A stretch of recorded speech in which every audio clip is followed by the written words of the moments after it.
Alors, on va passer à un autre constructeur de tuyaux, mais des tuyaux qui servent à faire autre chose. Et même question, donc Gaël Pinson. Jusqu'à présent, comment la SGP travaille réellement, concrètement, hein, au-delà des grands discours sur le fait, évidemment, la SGP est un acteur du Grand Paris, mais comment est-ce que la SGP travaille concrètement avec les aménageurs aujourd'hui et demain ? Très bien, bonjour. Alors, on m'avait proposé d'apporter une image choc, la voici. Donc, c'est important. Ah ben non, elle n'est pas là, il n'y a que moi qui la vois. Voilà. Donc, cette image choc, il faut l'avoir à l'esprit, c'est 200 km d'un nouveau métro, le Grand Paris Express, 68 gares, 15 ans de travaux, un parvis des gares et 400 mètres autour des gares qui, au total, font la surface intramuros de Paris. Donc, en termes d'aménagement, ce n'est pas négligeable, et 23 milliards d'euros. Donc la SGP intervient en effet comme concepteur et constructeur de cette nouvelle infrastructure de transport, le Grand Paris Express. Elle est un établissement public à caractère industriel et commercial créé par la loi 2010. Et elle crée aussi une autre infrastructure, il est important de le mentionner, elle est peut-être moins connue encore, c'est, je dirais, l'ombre portée de ce métro, c'est une infrastructure numérique, puisqu'en effet, dans le cadre d'un projet de valorisation du génie civil du transport, on va mettre 200 km de fibre optique sous les rails, dans des fourreaux extrêmement bien protégés, et on va valoriser les espaces vacants des ouvrages métro pour y créer des data centers.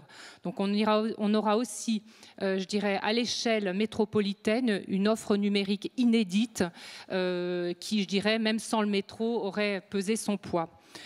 Alors, ce qu'il est important de mentionner, c'est que la Société du Grand Paris, elle conçoit et elle construit ses ouvrages, mais a priori, elle ne les gère pas ni ne les exploite. La loi 2010 prévoit que ce soit RATP, GI, gestionnaire d'infrastructures, qui va gérer le réseau de transport. Et ensuite, il y aura une mise en concurrence pour désigner, sous l'égide du STIF, le futur exploitant.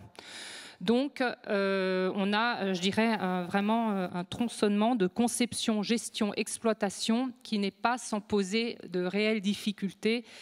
C'est tout l'objet de notre discussion ce matin.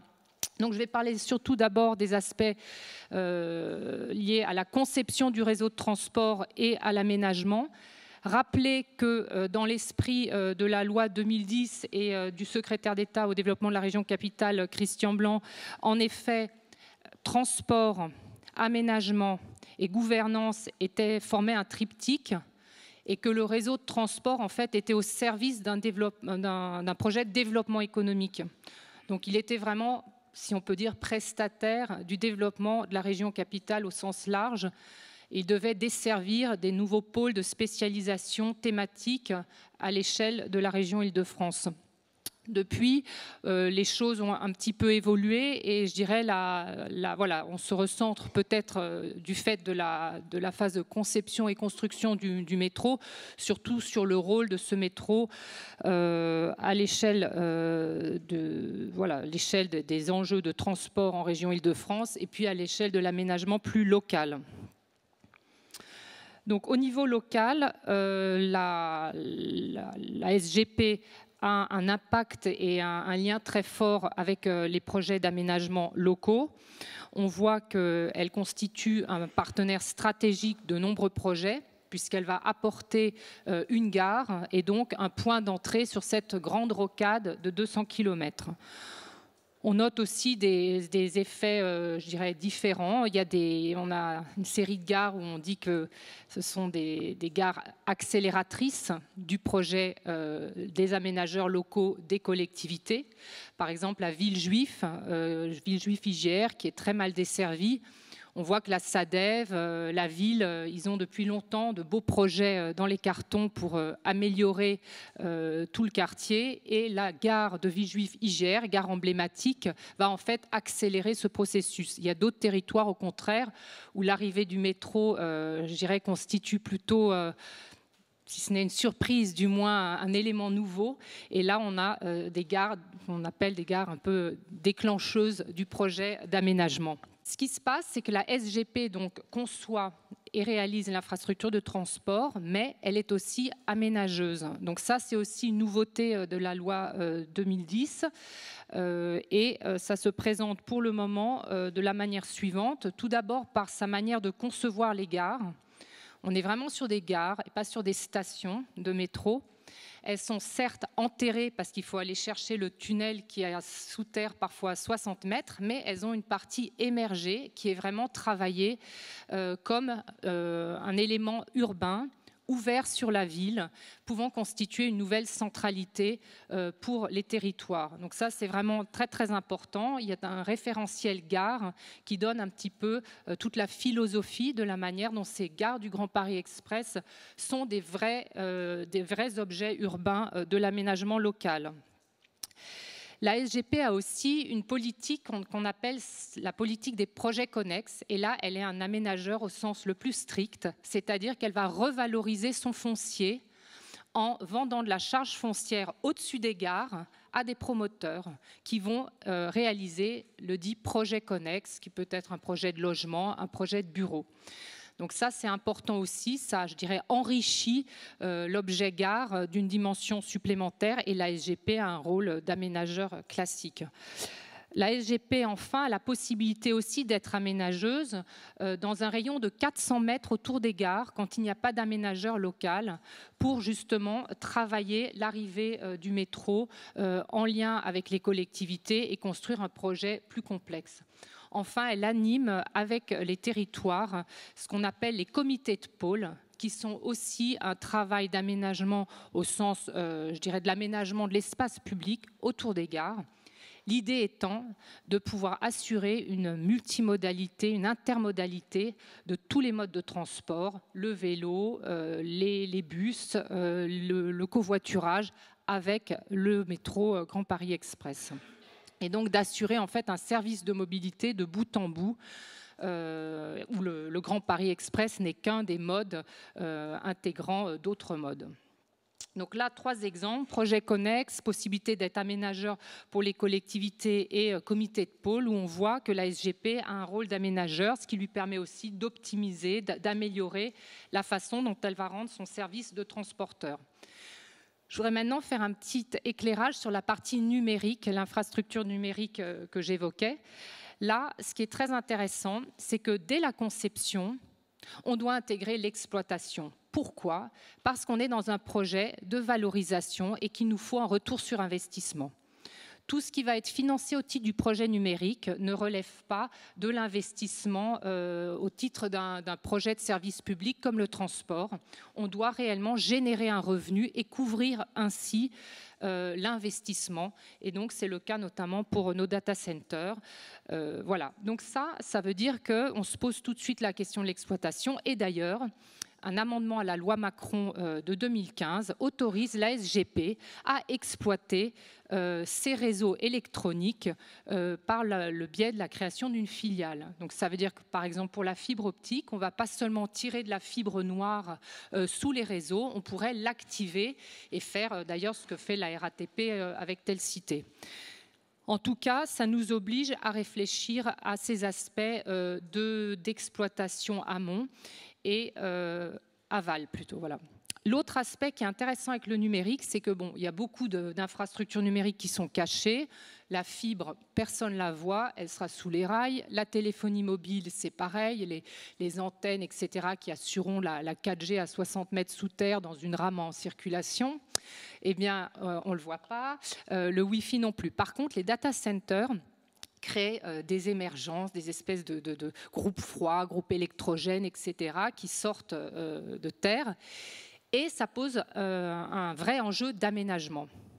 Les collectivités ne veulent pas voir de nouvelles boîtes bruyantes sur leur territoire. Et donc là, on a vraiment un objet technique qui nécessite d'avoir une approche d'aménagement. Donc un objet technique, un réseau technique numérique qui nous oblige à nous poser des questions d'aménagement.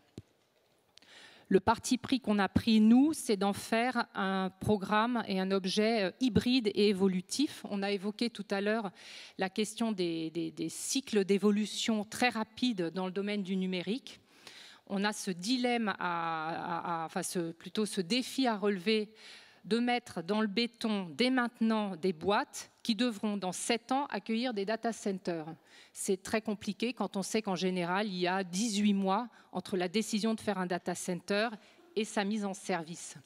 Donc nous réfléchissons en effet à des usages alternatifs de nos data centers. Est-ce que la salle informatique enterrée sera un jour un lieu où on aura de la culture de fraises ou de champignons monitorée par du LED et puis des substrats extrêmement bien préparés? Est-ce qu'on y aura une petite usine de robots qui feront un petit peu de logistique? Bref, on réfléchit à des plans d'affaires alternatifs à l'utilisation de ces espaces dont on souhaiterait a priori qu'ils soient des data centers. Mais on doit limiter notre risque par rapport à la viabilisation de ces espaces qui doit être faite maintenant. Ensuite, on souhaite aussi créer des programmes hybrides, c'est-à-dire en faire du local technique data center un nouvel objet urbain, l'enrichir, le camoufler pour que les territoires puissent se l'approprier. Donc, notamment par le biais de l'agriculture urbaine, puisque le data center va générer beaucoup de chaleur qui peut, dans un circuit très très court, venir chauffer une serre. Et nous souhaitons aussi donc, conduire les territoires à programmer avec nous ces éléments. Un data center qui va se situer près d'un hôpital, eh bien, on travaille avec l'hôpital sur le rôle des serres pour les patients de l'hôpital. On a un autre data center qui sera près d'un groupe scolaire. On y voit plutôt une serre pédagogique, une serre qui pourra alimenter la cantine du groupe scolaire. Donc, on souhaite vraiment que la programmation de ce réseau technique vienne fertiliser l'aménagement de la collectivité. Et en ce sens, voilà, on prend aussi par ce projet-là une fonction un petit peu d'aménageur. Justement, vous travaillez différemment avec les aménageurs sur ces questions? Est-ce que vous allez voir les aménageurs pour leur parler des data centers qui sont sur leurs opérations? Oui, tout à fait. Voilà. C'est-à-dire qu'il y a quelques mois, on avait encore l'idée qu'on voulait faire un réseau de data centers à grande échelle, donc des grappes de data centers autour de ces 200 km de fibre optique. Et je dirais, on avait une approche un petit peu autiste, renfermée sur nous-mêmes, puisqu'en fait, notre but, c'était essentiellement de valoriser nos ouvrages métro enterrés. Et quand on a compris que les émergences étaient une réelle nuisance pour les collectivités, on a décidé de prendre un parti pris totalement inverse, de ne surtout pas passer en force, mais de montrer que c'était une chance pour le territoire, une chance évidemment au titre du numérique. Le data center, c'est une entrée sur le périphérique numérique, mais aussi au titre du programme hybride qu'on allait construire autour pour récupérer la chaleur, pour camoufler le data center et l'insérer harmonieusement. Donc en effet, on travaille avec les aménageurs, avec la ville, et on a mis en place à la Société Lyon Paris un programme d'innovation ouverte. Et donc le but, c'est que certains pilotes de ces data centers soient vraiment co-construits avec les futurs utilisateurs des territoires, en tout cas à minima pour ce qui concerne la partie camouflage et insertion paysagère. Et là, on a effectivement des vrais défis à relever, comme comment on va exploiter à grande échelle, parce que l'idée de ces data centers, c'est qu'ils ne soient pas exploités localement, mais exploités en grappe. Donc, comment on va vraiment valoriser l'exploitation à la grande échelle, tout en autorisant des modèles économiques d'exploitation locale. Par exemple, si on adjoint des serres urbaines au data center, on voudra évidemment trouver un modèle d'équilibre entre les serres productives, les serres pédagogiques, les lieux de stockage. Et en même temps, il faudra pouvoir localement accepter un modèle où la serre chauffe, le data center chauffe la serre, mais permet aussi un petit espace de coworking en lien avec le groupe scolaire de la ville. Voilà. Donc on a aussi des vraies questions à se poser sur l'articulation locale et à la grande échelle des modèles économiques. Et donc, en fait, pour conclure, ce que ça pose aussi comme question pour nous, voilà, ce que ça soulève, c'est voilà, en effet les enjeux de la ville intelligente et durable. Donc, sur, d'une part, l'exploitation, les modèles d'exploitation grande échelle, échelle locale. D'autre part, la façon dont l'aménageur et l'usager ne sont pas relégués dans la chaîne de valeur à s'occuper du dur, l'un à le fabriquer, l'autre à apporter ses usages et ses données, son expérience utilisateur qui crée énormément de valeur, et puis de l'autre côté, un gestionnaire qui récupère la valeur justement liée à la connaissance fine de ses usages, comme le font les grands acteurs du numérique actuellement. Donc ça, c'est une question qu'on se pose très fortement. Notamment dans le cadre de la politique des hubs, enfin l'appel à projet sur les hubs, réinventer la métropole, où il va falloir passer de l'échelle de la parcelle à l'échelle du quartier, donc construire avec la métropole de nouveaux quartiers, avoir beaucoup d'acteurs qui vont s'interfacer, avoir ce quartier comme lieu d'intégration de réseaux qui auparavant était peut-être géré justement de manière très parallèle et centralisée, et en même temps s'assurer que les données produites par tous ces acteurs vont permettre aussi d'alimenter et d'enrichir le travail local des aménageurs, des usagers, des collectivités. Donc pour nous, il y a un vrai enjeu à collectivement créer une plateforme métropolitaine de recueil des données métropolitaines et préparer un peu l'e-gouvernement, la gouvernance par la donnée de la métropole, et de bien s'approprier cette valeur-là.